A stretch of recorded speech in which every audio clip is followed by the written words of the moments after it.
Fala pessoal, eu sou o Juliano Franco, proprietário da Ecosys Marketing Digital e host aqui do Conversa de Dono, o podcast que abre espaço para histórias reais de quem vive na pele os desafios e conquistas do empreendedorismo.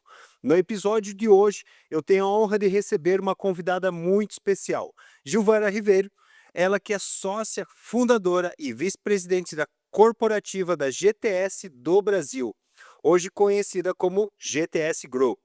A Gilvana tem uma trajetória inspiradora, marcada por determinação, disciplina e uma capacidade incrível de transformar visão em resultados.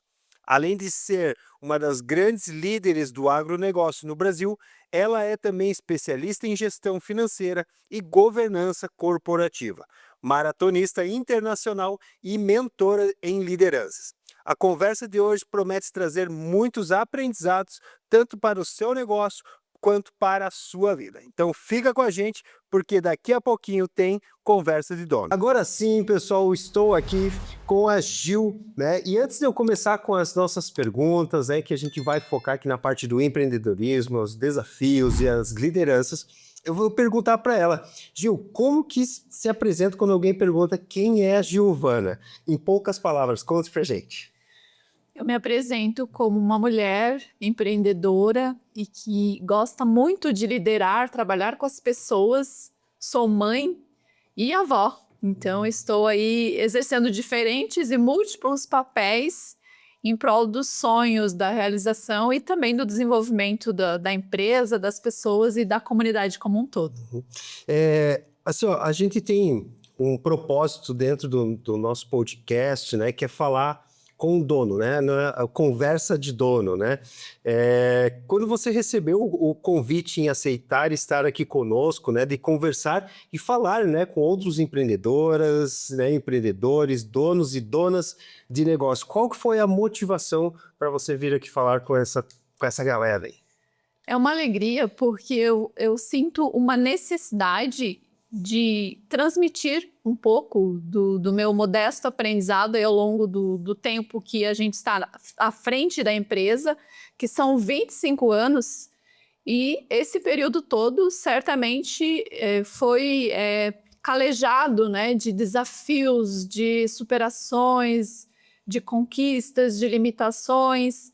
E é muito bacana poder compartilhar um pouquinho dessa história, dessa construção, dos meus aprendizados com as pessoas que estão empreendendo, que estão iniciando um negócio, ou mesmo que já têm algo né, no ramo do empreendedorismo, no ramo de serviços, de produtos, porque eu percebo que muda o nome, às vezes muda o segmento, mas as dores elas são sempre muito similares. Então, essa vontade de poder compartilhar um pouquinho da minha história e da história da GTS que me trouxe aqui. Legal, então fique ligado, pessoal, que vai vir uma história bem bacana aí. Começando já então na questão de história, eu tô te chamando de Gil, pode ser assim? Por favor, fique à vontade.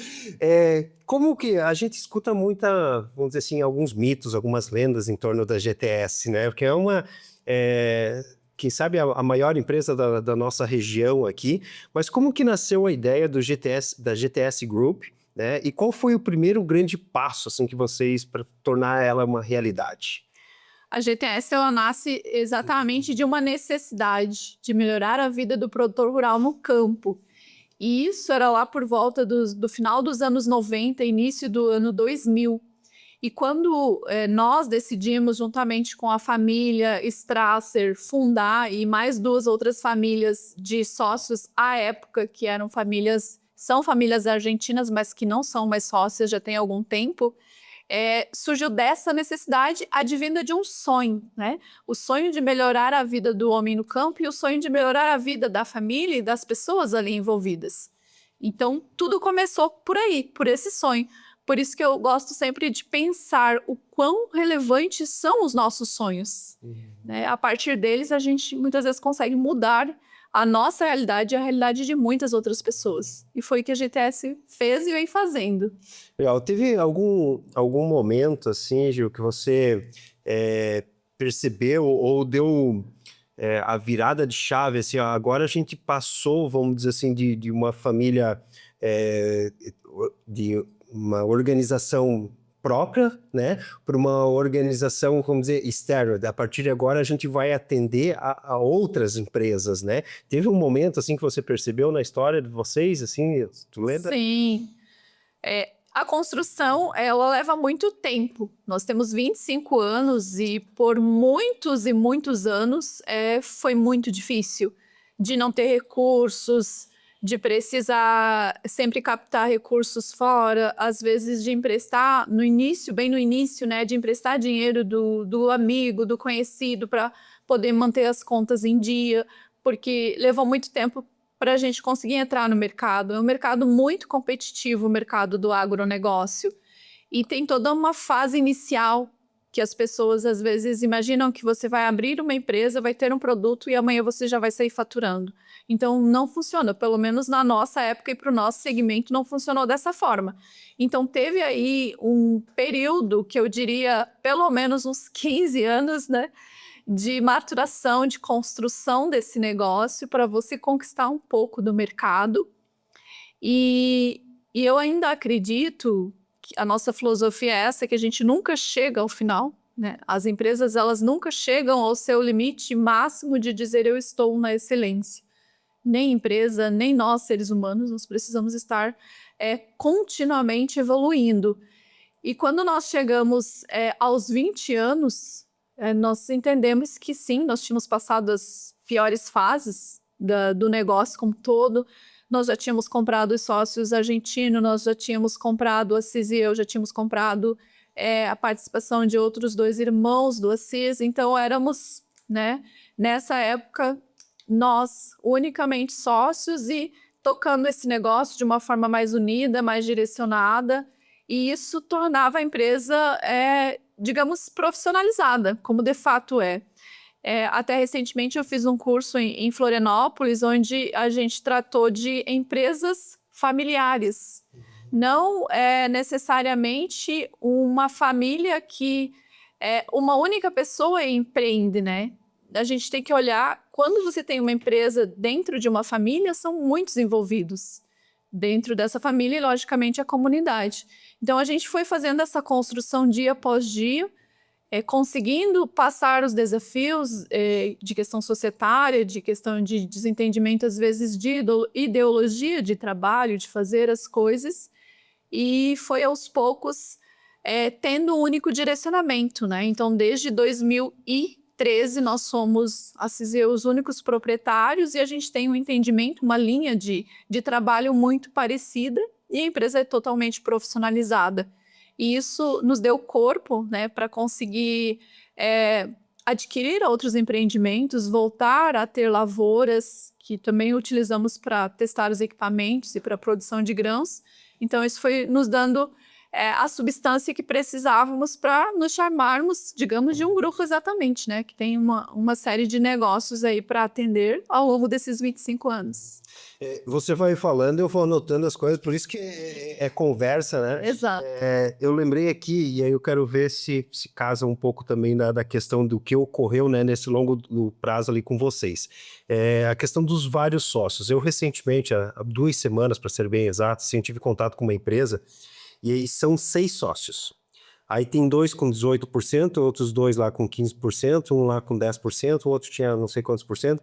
Então, assim, ó, quando, vamos dizer, um deles tinha uma decisão, ele disse, vamos seguir por aqui, ele não tinha, vamos dizer, poder, né? Ele não era a maioria para poder levar a empresa como um todo para aquele caminho, né?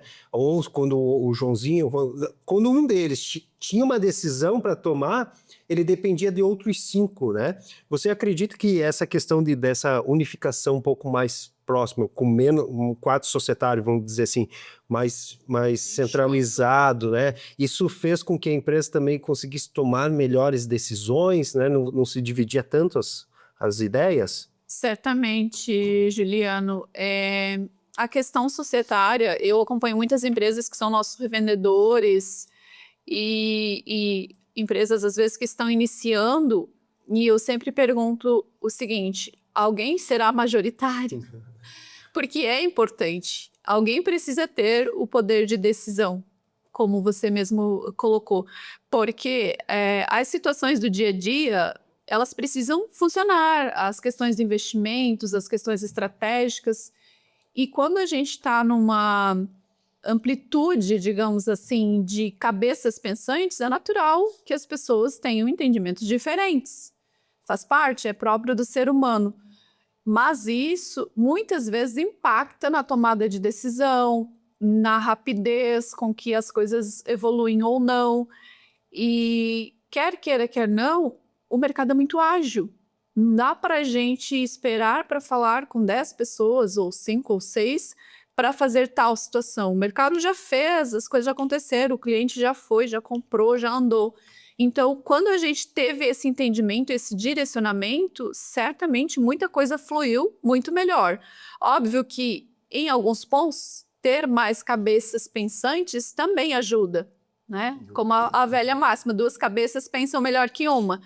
Mas não quer dizer que para tomar decisões eu precise ouvir todo mundo o tempo todo, né? Nós temos um comitê, nós temos um time que senta, analisa, avalia, mas tem coisas que precisa que alguém diga, vamos por ali e vamos fazer o que a gente precisa fazer dentro de determinada situação.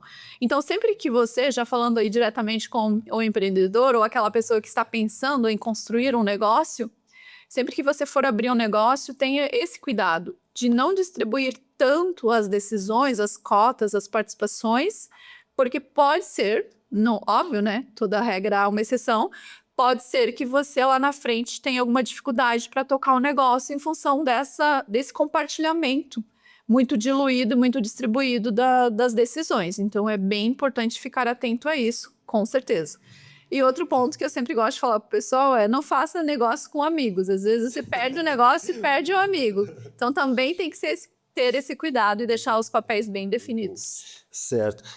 Outro ponto que eu marquei aqui foi a questão do faturamento, né, no primeiro ano, principalmente na questão da experiência, né? Você falou ali de uma maturidade do negócio de vocês ali ao longo dos 10, 15 anos, né? E aí eu acho que vai casar um pouquinho com a minha próxima pergunta também aqui. Não sei se foi ali em 2013, né, que você comentou, mas você percebeu um momento em que a empresa tinha potencial para se tornar uma referência internacional como tem hoje? Sim. Pontualmente, assim, é difícil a gente dizer, pô, foi naquele dia, Naquela palestra, naquela vela, naquela feira. que tudo aconteceu e que teve a virada de chave. Eu sempre penso que é uma construção. É você colocar um tijolinho por tijolinho todos os dias, fazendo o trabalho da melhor forma possível. E são degraus. Nós gostamos de pensar lá na empresa que os degraus, eles existem justamente para ir te dando a consistência que você precisa. Então, se eu começo saltando do primeiro para o 10º, pode ser que eu erre a pernada aqui e vá parar no chão. Nós fomos evoluindo. Então, no atendimento, no cuidado, no produto diferenciado, na lida e no trato com as pessoas que trabalham ou que nos cercam, a nossa conduta de fazer tudo muito certo, de ser uma empresa honesta, de nunca ter atuado ou sequer pensar em ter caixa 2, que quando a gente fala isso, as pessoas, os outros empresários, em algum momento, alguns obviamente se surpreendem, puxa, mas vocês, né, pagam imposto demais. Infelizmente, pagamos imposto demais, mas pagamos porque nós entendemos que se a gente começa hoje vou sonegar, só hoje, amanhã vou não sei o quê, daqui a pouco você perde o controle e isso deixa de ser parte do teu DNA, da tua cultura, e aquilo outro, aquela coisa desviada, irregular, é que passa a ser parte de você. Então, depois não adianta você falar, né, para o cliente, para o governo, para a sociedade que você era certo até tal dia e depois não é mais. Então, a gente sempre teve essa constância, essa construção. E o mercado, ele vai observando, né? O cliente ou a sociedade como um todo, eles são muito perspicazes. Eles vão saber quando você está sendo autêntico, quando você é o que você diz. Ou o contrário também. Então, foi uma construção, não teve um dia. E como eu falei, a gente não chegou e nunca vai chegar à perfeição. Isso não existe. Ok. Esses 25 anos, agora vocês estão completando nesse ano? Sim, Quando que- 14 de setembro, faz poucos dias. Foi agora recente, foi esse mês então. Então, setembro, Aham. Assim, ó, o que mais te motiva a permanecer, a continuar? O que mais te leva para frente aí nesse caminho do empreendedorismo, Gil? é o bichinho que pica a gente, de poder ver o negócio fluir, de poder ver as pessoas felizes, de saber que você, de alguma forma, impacta positivamente a vida de pessoas, de muitas pessoas. Nós temos programas de valorização das pessoas, de benefícios, de construção delas, de despertar das pessoas para que elas vejam o melhor que elas podem ser, o que elas têm de capacidade que todos temos enquanto ser humano. E toda vez que eu converso com as pessoas, e eu gosto muito de fazer isso, e eu super recomendo para os empreendedores, para os administradores, porque ninguém melhor que quem está ali executando o trabalho para saber te dizer, olha, essa xícara não fica legal aqui, vamos, né? Quem sabe mudamos para cá. A empresa fez isso, mas se fizesse aquele outro, o benefício seria maior. E toda vez que eu converso com as nossas pessoas, eles contam, né? Olha, eu vim para a GTS, eu consegui evoluir, eu consegui construir minha casa, eu comprei um carro novo, eu estudei, eu me formei, eu tenho a possibilidade de trabalhar aqui com o que eu ganho, com os benefícios, eu consigo que a minha esposa, eu vi várias histórias assim, fique com o nosso filho até ele completar 2 anos. Eu combinei isso com ela para ela poder cuidar. Então, isso reverbera de uma forma que já está lá na outra geração, sabe? Esse benefício que a empresa consegue participar para as pessoas. E isso me move realmente. Uhum. Eu sou professor também na Uniplac, no Senac, né? Já dei aula para vários funcionários da GTS, até em cursos do Senac tem bastante. E eu vejo isso neles também, né? Porque quando eles fazem algum trabalho, eu já até levei algumas equipes para fazer visita, né? Visitas técnicas que a gente chama lá na empresa de vocês lá. Sim. Tem logo no canto ali perto do estacionamento, tem um local onde vocês recebem todas as pessoas, os visitantes, e eu percebo isso nos alunos, né? Então, eu esperei você terminar de falar, mas eu percebo nos nossos alunos lá, e eles empolgados, né? Eu vejo realmente que eles têm aquela questão do vestir a camisa, eles têm um amor pela marca, pela empresa em que eles atuam, não é? Falando um pouco sobre a parte de desafios e liderança, que vai caber um pouco com essa questão da equipe também, e aí os desafios que a gente enfrenta, né? Qual foi, na tua visão, assim, o maior desafio de crescimento da GTS nesses 25 anos? O desafio gigante que nós enfrentamos foi ali na época da pandemia, no ano de 2020, 2021, quando o mercado deu uma super acelerada e nós tivemos que sair, sei lá, de uma produção de 60 para 120, mais ou menos, né? Dobrando. E isso muito rápido e sem as pessoas, nós saímos de 300 funcionários para 500 funcionários, assim, também de forma muito ágil. E aí você colocar todo mundo na mesma cultura foi um desafio, é um desafio. E desde então, além dos programas que nós já temos, nós temos o Dia da Cultura, que inclusive o último dia foi agora em setembro, também foi dia 12 de setembro, que é o momento que nós paramos todas as fábricas e nesse último foram 590 pessoas participando ali conosco nesse dia de imersão, para a gente reforçar os valores da empresa, para a gente entender como a empresa funciona, o que a gente precisa, para ouvirmos também as pessoas. Eles podem se apresentar, eles podem fazer a participação deles. É esse momento de união e de reforço da cultura da GTS, que é uma cultura de excelência. E isso é importante que o empreendedor ele perceba que, às vezes, o que falta no negócio dele não é mais dinheiro, não é somente mais recursos. Muitas vezes o que falta no nosso negócio é a cultura de como fazer bem feito, e é o básico bem feito. Então, quando eu saio, um exemplo, né, em qualquer cidade que eu vou nos comércios, eu já fico observando como as pessoas nos atendem, como elas entregam nos hotéis e prestadores de serviços, se os recepcionistas, eles te atendem bem, eles te olham no olho. Hoje em dia as pessoas estão fugindo de olhar no olho uma da outra e a gente precisa de conexão. Então, muitas vezes o que falta no negócio não é você colocar mais recursos, é você treinar, formar, construir as pessoas. Então, a gente tem isso, como você falou, o pessoal estuda, a gente incentiva que estude, a gente tem cursos na empresa, nós estamos proporcionando para as pessoas que não tiveram oportunidade de terminar o 2º grau, que façam isso lá na empresa, através do EJA. Então, nós levamos o EJA para lá, nós custeamos o espaço, a pessoa sai da fábrica, sai da empresa e já vai para a sala de aula ali na empresa, então, para ter essa oportunidade.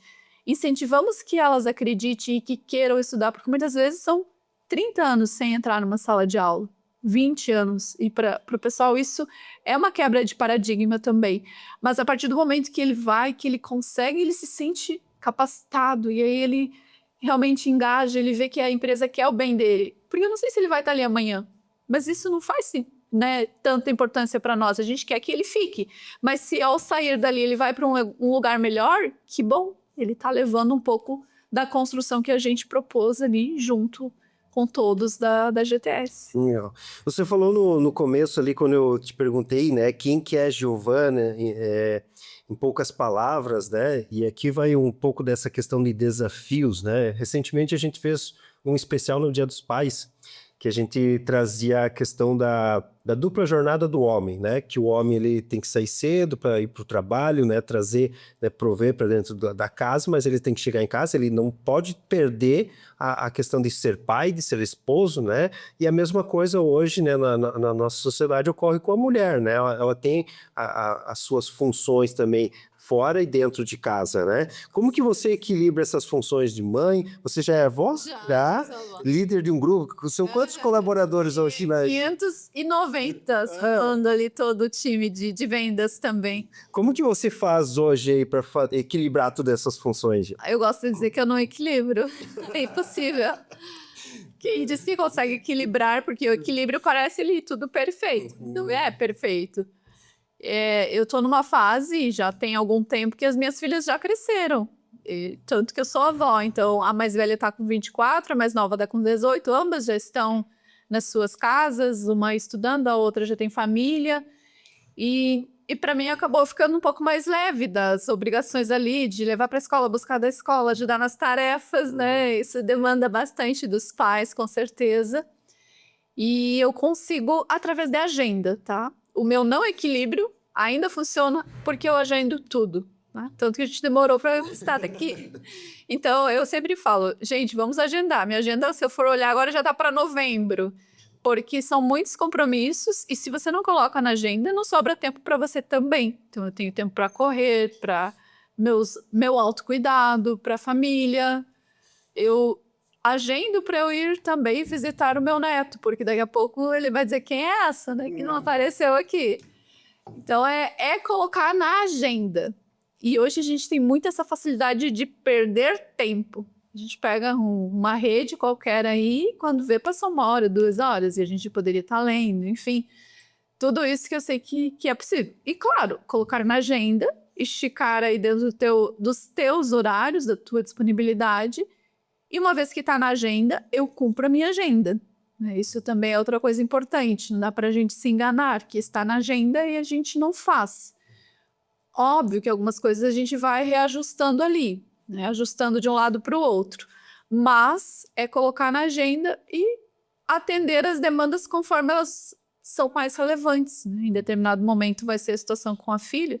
O meu netinho vai fazer 1 ano. Ano passado, nesse período, eu estava já agendada para ficar 20 dias com ela lá, né, para dar o suporte de mãe. Então, tudo isso é possível desde que nós tenhamos aí a disciplina de fazer as coisas acontecerem. Eu gosto de falar também que, como faz o Jeff Bezos, por exemplo, da Amazon, ele também tem 24 horas, todos temos, e tem que dar conta, tem que achar um jeito de fazer isso. Eu acordo bem cedo mesmo, 4h20 da manhã, mas o resto vai embora. 4h20 é muito cedo. É bem cedo. Eu pensei que nós acordava cedo lá em casa, agora eu vi que não, eu tô muito tarde acordando. Então. Eu até, recentemente, eu vi um filme na Netflix que é The Moon, né? Que é A Mula, no caso, né? Um senhor já, né, que ele teve percas e tudo mais, mas trazendo um pouco nessa questão que tu fala ali da questão dos compromissos e tal, e conta no início da história do filme, ali, não vou contar o filme inteiro porque eu não vou dar spoiler, né? Pesquisa lá na Netflix, tá? Deve estar na Amazon Prime também ali. Ele perdeu, por exemplo, o casamento da filha, né? No final das contas ali, a única que ainda apoiava ele era a neta, porque ela acabou não pegando tanto esse furo dele. E tudo era por conta, ele cultivava flores e tal, era por causa das exposições, das feiras, né? E ele nunca estava em grandes momentos, ele não levou a filha para o altar, né? Ele traz isso no filme, né? Então a gente tem, eu trago, claro que é um compromisso muito maior, né, na nossa vida, né? Mas a questão é essa que tu traz de cumprir os compromissos, né? É fundamental. Você não pode... eu sigo muito aquele o Caio Carneiro, né? Sim. E o Joel J, que agora montaram a Trinca, né?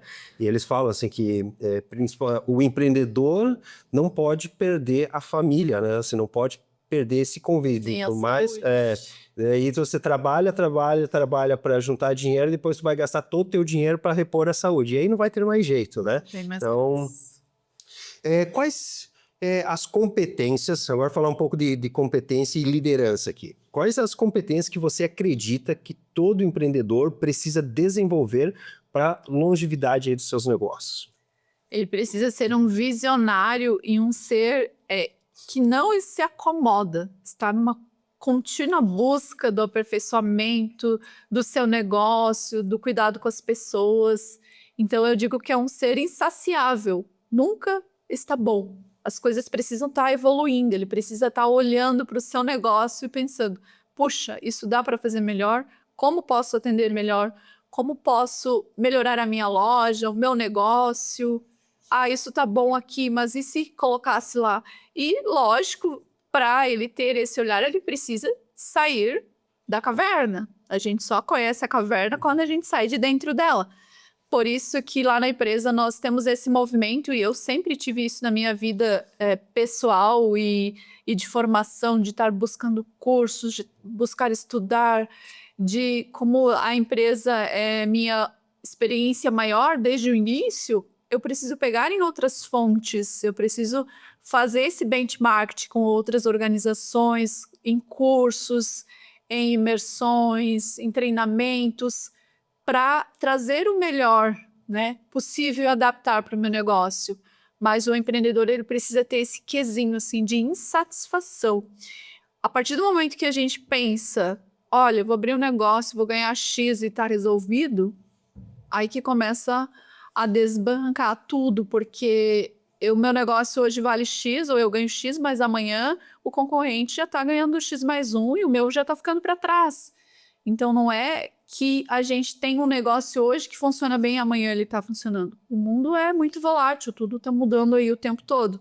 Então essa vontade de inovar, de fazer diferente, de fazer bem feito, isso precisa ser sim parte do empreendedor. Do contrário, é começo e fim. Não existe. Não vai conseguir a longevidade.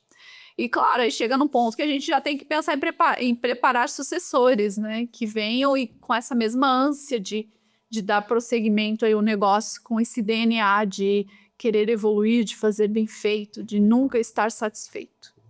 Falando nessa questão de sucessores, vocês já vêm, a filha de vocês, ela vem também para dentro, já está vindo para dentro da GTS, vocês estão fazendo já essa passagem de bastão, vamos dizer assim, ou não? Ela não está se envolvendo no negócio, seguir outro caminho? Elas estão, sim.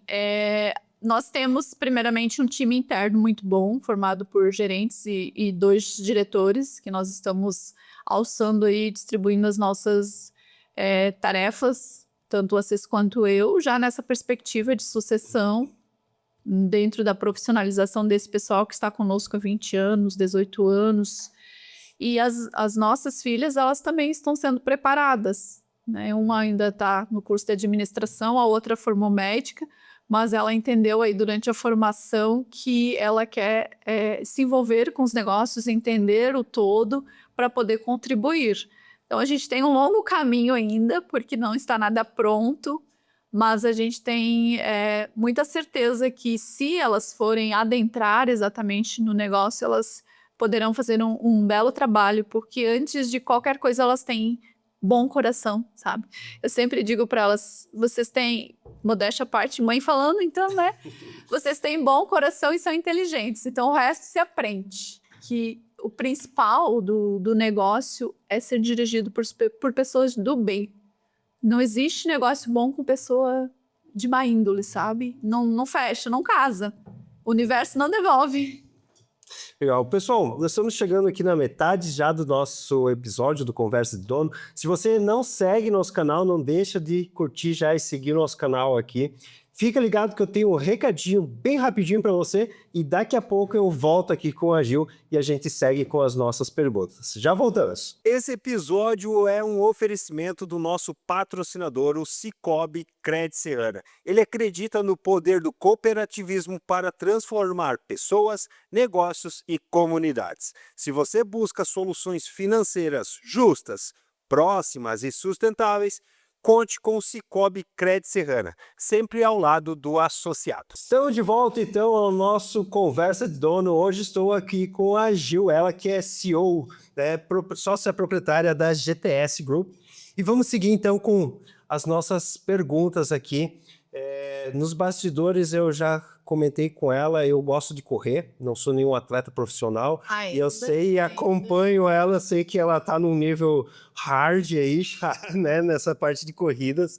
Gil, o que te levou a correr aí? Eu sei que você corre até longas distâncias, até maratonas e tal. O que te levou, né, a praticar o esporte? A corrida é muito boa, tanto que nós temos um grupo que chama Correr é o Melhor Remédio. Você já está convidado a pesquisar e se inscrever e participar. É gratuito, é para todo mundo, bem iniciante. Quem está começando, venham e corram conosco. Eu comecei a correr por conta de estresse, de questões na minha coluna. Afinal de contas, segundo o médico, dor de cabeça e dor na coluna, todo mundo vai ter um dia na vida. E eu fui premiada aí com a questão de problemas na cervical, hérnia de disco. Mas, ao procurar ajuda do médico, eu entendi que eu poderia salvar de cirurgias, desde que eu mantivesse aí uma vida ativa, com atividades físicas. E aí eu comecei, isso já tem uns 10 anos.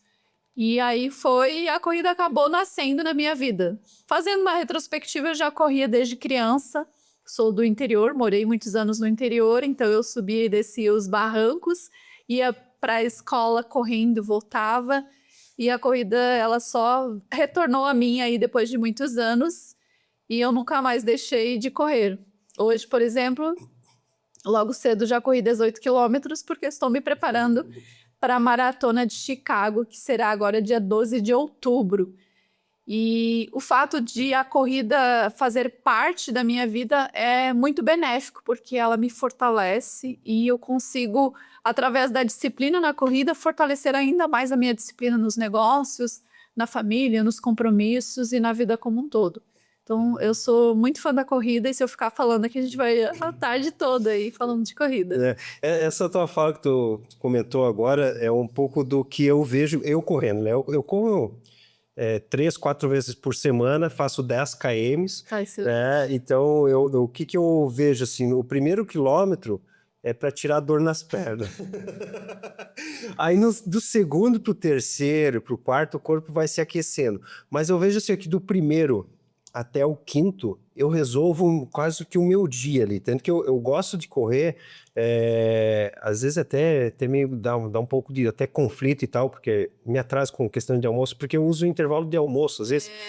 Né? Complica os outros. Então, mas eu vejo que eu chego ali no quilômetro 4, quilômetro 5, Eu já resolvi tanta coisa no meu dia que quando eu volto pro escritório, no período da tarde, já tem um monte de problemas para mim encarar que já, não, isso aqui eu vou fazer assim, vou fazer assado, né? Eu coloco fonezinho, né? Eu gosto de escutar audiobook, então eu já aproveito o momento de corrida, porque é 1 hora por dia, então eu leio, né, alguns livros, estou terminando agora, já li ele no físico do Pai Rico, Pai Pobre, agora estou escutando ele também nas corridas.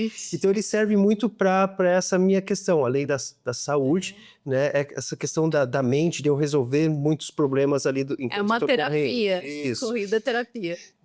Para você também, é uma maneira o esporte, a disciplina, né? Te influencia também na rotina como executiva? Com certeza. Já aconteceu de, por algum motivo, eu não conseguir correr. Óbvio, agora eu já tenho planilha, tenho treinador e tudo aquilo que quem corre há mais tempo sabe que existe. Então, alguns dias que eu não consigo correr porque estou em viagem ou coisa do gênero, eu sinto que meu rendimento parece que cai, eu fico mais cansada, sem aquela disposição toda. Então, a corrida, ela tem esse benefício. Aliás, toda atividade física tem o benefício de liberar endorfina, o hormônio da alegria, da felicidade. Então, você chega mais disposto, você tem mais criatividade, porque, como você falou, o tempo que a gente está correndo, a gente está pensando, é a gente com a gente mesmo. Então, muitas coisas que às vezes você não consegue resolver no dia anterior, ou que você está há algum tempo ali buscando uma solução, eventualmente você vai encontrar essa resposta durante o percurso que você está fazendo. E também eu acredito que trabalha muito a nossa resiliência, porque a gente sempre vai, não, mas eu cansei, não, mas mais 1 quilômetro. E quando vê, você superou a tua limitação, digamos assim, porque é muito mental. Muito das corridas que a gente faz, que a gente supera, não é o corpo que cansou, é a cabeça que está o tempo todo falando, para, já cansou, já deu. Então, na vida também tem isso, né? Você chega num negócio, numa situação, e aí você pensa, não vou conseguir, não vou dar conta.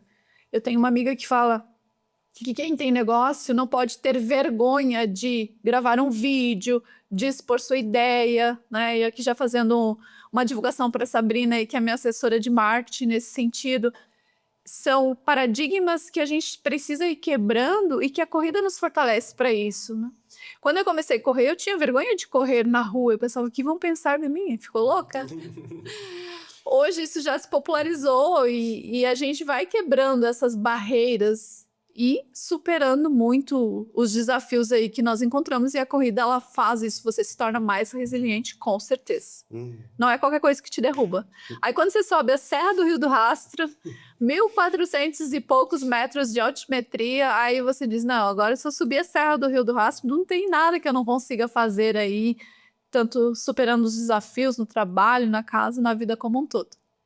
Esses tempos atrás teve a maratona lá em Floripa, né? Foram os 2 dias, né? Teve um dia meia maratona, no outro uma maratona, né? Eu fui acompanhar alguns atletas, né, aqui de Lages, e aí teve um dos rapazes lá que ele, né, reclamou ali que teve câimbras e tal, e não fez o tempo dentro do necessário. Ele disse, cara, preciso treinar mais e tal. Eu disse, cara, tu fez uma maratona. Sim. Se tu foi o primeiro, o último, tu correu 40 km. 42 tu 125 metros. Já é merecedor com essa medalha aí no peito, então. Não. É muita coisa. Por que... Eu sei que você tem algumas ações, né? Seja dentro da GTS ou até mesmo fora dela ali, né? Eu vou citar 2 aqui, que é o Mulheres que Inspiram Mulheres, né? E nós temos o GTS Nossa Gente, né? O que te motivou a você decidir criar essas iniciativas? Nós temos, todo ser humano tem fases na vida, você precisa do básico, depois você tem o básico, aí você quer construir alguma coisa para outras pessoas. Eu sempre fui muito inquieta nesse sentido, eu sempre quis fazer o bem, transbordar para as pessoas. E quando surgiu o Mulheres que Inspiram Mulheres, foi nesse sentido, de valorização da mulher, e não que fossem somente as mulheres, sei lá, de São Paulo, de regiões maiores, e todas as mulheres aqui da nossa região, que são grandes mulheres, muitas vezes grandes profissionais, donas de casa, mães, empreendedoras, que têm um destaque maior, mas que às vezes precisam que alguém reforce isso para elas. Então, esse programa a gente criou lá na empresa, trazendo as mulheres da empresa que trabalham lá, as mulheres que fazem parte do ecossistema como um todo, que são as esposas, as mães, enfim, do nosso pessoal, e compartilhando com elas e entre elas as histórias de mulheres aqui da região, para ver que é possível superar os desafios, assim como eu superei e supero todos os dias as barreiras, as minhas crenças limitantes, né, decorrentes de muitas vezes da nossa infância, de como a gente foi ensinado a pensar, ensinado a ver algumas questões, a gente consegue fortalecer essas mulheres. E elas vão inspirar outras mulheres que sejam suas filhas, suas vizinhas, enfim, suas amigas. E com isso a gente cria aí um grande ecossistema de mulheres que farão a diferença nas suas vidas e na vida de outras pessoas. E ao encontro disso, a gente tem aí o programa que tu chamasse, que é GTS Voluntários, que também a gente envolve as pessoas, né, da empresa para fazer o bem nas comunidades, nas escolas. Então a gente tem muitos projetos conjunto e a gente tem esses projetos que eu já falei aqui de incentivo, de valorização do funcionário. A gente tem programas que incentivam a mãe a ficar em casa por 6 meses com o bebê recém-nascido e o pai por 21 dias, que o normal são 4 meses, e o pai são 5 dias que ficaria, né, com o bebê. Então nós temos esse convênio que chama Empresa Cidadã. Inclusive as empresas que são tributadas pelo lucro real podem optar por isso junto ao governo, tem ali todas as regras de como funciona, é uma super dica. E faz muita diferença para as mães, mas principalmente para a criança. Uma criança com 6 meses, ela é muito independente, então ainda, imagina com 4 meses, né, que é o normal da licença maternidade. Então são ações assim que a gente vai visualizando e vai implementando, né? E a gente tem essa condição, graças a Deus. Falando um pouco ali do questão do mulheres que inspiram mulheres, né? Qual conselho você daria para as mulheres aí que querem ocupar cargos de liderança na frente de grandes empresas? A gente tem que ter coragem, esse é o primeiro ponto, porque há uma pesquisa que diz assim que as mulheres, elas são mais preparadas, normalmente elas têm uma formação, um grau de escolaridade maior, mas elas ocupam menos cargos de liderança, porque elas se sentem incapazes. Nós, mulheres, temos uma ideia de que a gente precisa estar 100% pronta para aderir, aceitar ou se candidatar a algum cargo de liderança. E não, ninguém vai estar 100% pronto. A gente precisa ter a coragem de abraçar aquele desafio, contar com a ajuda de outras pessoas, obviamente a gente não faz sozinha, e realmente encarar, sabe? Ter a coragem de assumir os desafios, não ficar, puxa, quando eu tiver tal coisa, eu vou fazer isso. Vai fazendo, vai ajustando, vai construindo ao longo do caminho, que normalmente é o que os homens fazem. Até pela formação, a essência do homem, ele não espera estar 100% pronto. Como você mesmo disse, o homem é o provedor, ele que vai atrás, ele que tem que estar ali para dar o suporte. Mas as mulheres, elas também têm essa capacidade, então a gente precisa abraçar. Todas as vezes que os desafios chegaram até mim, mesmo dentro da empresa, eu não estava preparada. Mas eu sentei, entendi como fazia, busquei ajuda e construí a solução com o time. Então, algumas vezes as decisões são solitárias? Sim, algumas vezes sim. Mas a gente precisa ter a coragem de assumir os desafios que a gente julga não estar preparado. Existe algumas práticas assim que você considera essencial nesse caminho assim, Gil, de empreendedorismo ou de novos líderes? Tanto mulher quanto homem. Isso. Tem. A gente volta na velha máxima da disciplina, que parece clichê, mas que é essencial, porque o ser humano é altos e baixos. Então, tem momentos que a gente vai estar mais animado, tem momentos que eu vou estar mais feliz por ir trabalhar, tem dias que eu queria ficar em casa dormindo, tem dias que eu não queria acordar super cedo, mas eu preciso. Então, por isso eu volto na questão da disciplina com a agenda, com os compromissos. Tem dias que o meu 7 é o meu 10. É o máximo que eu consigo. Tem dias que eu não vou render o 100% que eu queria realmente, mas eu vou, eu faço, eu tenho essa constância. E é esse tijolinho, de novo, tijolinho por tijolinho que a gente coloca, essa construção diária que vai nos dar o resultado lá na frente. Então, não dá para a gente ter um perfil que, ora, a gente está super empolgado, feliz da vida, criando milhões de ideias e projetos e programas, mudando a fábrica, a empresa, e no outro dia a gente desistir de tudo que a gente imaginou que ia fazer. Porque muitas vezes a gente imagina uma perfeição, e como eu falei de novo, não existe perfeição. Precisa ser feito, todo dia precisa ser feito, mesmo quando a gente está sem vontade. Então, de tudo que a gente já disse aqui, eu vejo que a disciplina, a constância, né, essa consistência, isso precisa estar, na verdade, deveria estar em todas as pessoas, mas aquelas que empreendem, isso é essencial. É fazer, fazer e fazer. Legal. Pessoal, estamos chegando aqui no nosso último bloco. Você que já nos acompanha aí, já segue o nosso canal há algum tempo, você sabe que o último bloco é o ping-pong de dono. Então, Gil, eu vou te fazer algumas perguntas rápidas, tá? E aí você responde aí de bate-pronto aí o que vem na sua cabeça, tá? Um livro que transformou a sua visão de negócios. Chama O Coração dos Negócios, que é de Herbert Joly. E ele vai falar justamente de quem é o coração de cada negócio. São as pessoas, independentemente do seu negócio, o centro de tudo que vai fazer teu negócio voar ou aterrissar de vez são as pessoas. Então é uma super dica. Essa aqui vai ser fácil. Um hábito diário que você não abre mão. Atividade física, não abro mão, e um pouco de leitura todos os dias. Uma cidade no mundo onde adoraria morar por algum tempo. Eu gosto muito de Lages, amo Lages, e hoje não tenho sonho de morar em outros lugares. Já tive sonho de morar em Curitiba, Florianópolis, Porto Alegre, mas cada vez que eu vou para lá eu desisto por conta do trânsito. Um conselho de vida que você sempre carrega. Faço o bem sem olhar a quem. Esse é meu lema. Então, sempre que puder, ajude. Faça o bem. Uma palavra que define a sua forma de liderar. Humanidade. Seu maior desafio para o futuro próximo. A sucessão da empresa de forma que flua, que continue, que chegue aí à longevidade. Legal. Pessoal, chegamos ao final do nosso Conversa de Dono, uma conversa super inspiradora com a Gil. Tenho certeza que se você chegou aqui, também se inspirou. Então já compartilhe aí com outras pessoas que possam, né, se inspirar nessa história, venham a conhecer um pouco mais também dessa super empreendedora.